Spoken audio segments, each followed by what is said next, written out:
Project కే glimpse వచ్చింది. Internet ని కుదిపేస్తోంది. First look బాగోలేదన్న వాళ్ళే గ్లిమ్స్ కి ఫిదా అయ్యారు. కానీ ఇక్కడే అసలు డౌట్ షురు అయింది. ఇంతకీ కల్కి హీరోనా మరొకరా? అసలు విలన్ ని ఫిలిం టీం దాచేసిందా? ఎందుకు రిలీజ్ ఇయర్ ఇచ్చారు కానీ రిలీజ్ డేట్ తేల్చలేదు? Just watch it. ప్రాజెక్ట్ కి గ్లిమ్స్ లో విజువల్స్ కి ఫ్యాన్స్ పండుగ చేసుకుంటున్నారు. వరల్డ్ వైడ్ మూవీ అనేంత రేంజ్ లోనే విజువల్స్ క్వాలిటీ, స్టోరీ టెల్లింగ్ కనిపిస్తోందంటున్నారు. ఫస్ట్ లుక్ ఫోటో బాలేకపోయినా ప్రభాస్ లుక్ గ్లిమ్స్ లో అద్దరిందంటున్నారు. మొదటి నుంచి అనుకున్నట్టే ప్రాజెక్ట్ కే అంటే కల్కి అని కన్ఫర్మ్ అయింది.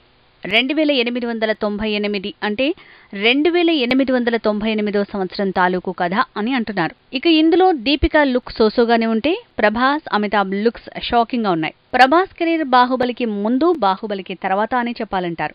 కానీ బాహుబలి తర్వాత ప్రభాస్ కి అపజయాలే తప్ప విజయాలు లేవు. అందుకే ప్రాజెక్ట్ కి గ్లిమ్స్ తో మరో బాహుబలి రేంజ్ వైబ్స్ కన్ఫర్మ్ అంటున్నారు. ప్రభాస్ రాధేశ్యామ్ అంటూ లవ్ స్టోరీ చేశాడు. అంతకుముందు సాహో అంటూ యాక్షన్ డ్రామా చేశాడు. రీసెంట్ గా ఆదిపురుష్ మూవీతో దండెత్తాడు. కానీ ఏదీ కలిసి రాలేదు.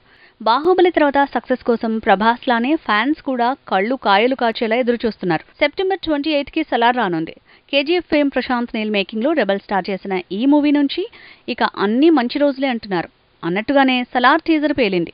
ఇప్పుడు ప్రాజెక్ట్ కే గ్లిమ్స్ దుమ్ము దులుపుతోంది. ఇక ప్రాజెక్ట్ కే గ్లిమ్స్ ఎంత బాగా ఆకట్టుకుంటున్నా డౌట్స్ మాత్రం రాకుండా ఉండట్లేదు. ప్రాజెక్ట్ కే అంటే కల్కి అన్నారు, బాగుంది. కానీ కల్కి ఎవరు? ప్రభాసా లేదంటే మరో పాత్ర ఉందా? అమితాబ్ చెయ్యి, ప్రభాస్ చెయ్యి ఢీకున్నట్టుండటం చూస్తే అమితాబ్ విలన్ రోల్ వేశాడా అనే డౌట్లు పెరిగాయి. ఇందులో దీపిక కనిపించినా దిశా పటాని, కమల్ విజువల్స్ లేవు. సో వాళ్ల పాత్రలు ఎలా ఉంటాయి అనే క్యూరియాసిటీ క్వశ్చన్ గానే మిగిలిపోతోంది. ఇక ప్రాజెక్ట్ కి 2024లో రిలీజ్ అన్నారు. అప్పట్లో జనవరి 12కి రిలీజ్ అని తేల్చిన టీం ఇప్పుడెందుకు కేవలం రిలీజింగ్ ఇయర్ ని అనౌన్స్ చేసింది? అంటే సంక్రాంతికి ఈ మూవీ రావచ్చు, రాకపోవచ్చు అనే డౌట్లున్నాయా? ఇలా కూడా గ్లిమ్స్ ఎన్నో ప్రశ్నలకు కేంద్ర బిందువైంది.